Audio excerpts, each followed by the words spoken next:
Hi friends, చూస్తున్నారు కదా, ఇక మీద నుంచి టోటల్ ఆల్మోస్ట్ అంతా ఇలానే వస్తాయి. స్టార్టింగ్ నుంచి ఎండింగ్ వరకు వస్తుంటాయి మన వీడియోలు. చూడండి, ఇప్పుడు చూస్తూ ఉన్నారు కదా, ఇది రెడీ అయింది.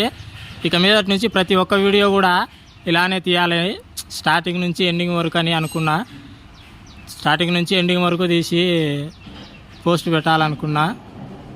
చూడండి, దీనికి సంబంధించిన పూర్తి వీడియో వచ్చేసి వీళ్ళంత త్వరలోనే అప్లోడ్ చేస్తా. వీళ్ళంత త్వరలోనే దీనికి సంబంధించిన పూర్తి వీడియో వస్తుంది. చూస్తూ ఉన్నారు కదా, అవి ఎలివేషన్ అనమాట. ఇదే మళ్ళీ అవుట్ సైడ్ ఇక్కడ కూడా ఉంది. ఇది బ్యాక్గ్రౌండ్ అంటే మామూలుగా రెండు పక్కల ఎలివేషను. అటు సైడ్ ఉంది, ఇంకా ఇటు సైడ్ ఉంది. చూస్తూ ఉన్నారు. దీనికి సంబంధించిన పూర్తి వీడియో వీళ్ళంత త్వరలోనే అప్లోడ్ చేస్తా. ఈ వీడియో కూడా స్టార్టింగ్ నుంచి ఉంటుంది, స్టార్టింగ్ నుంచి తీస్తూ ఉన్నా. లైక్ చేయండి, కామెంట్ చేయండి, షేర్ చేయండి, సపోర్ట్ చేస్తాను.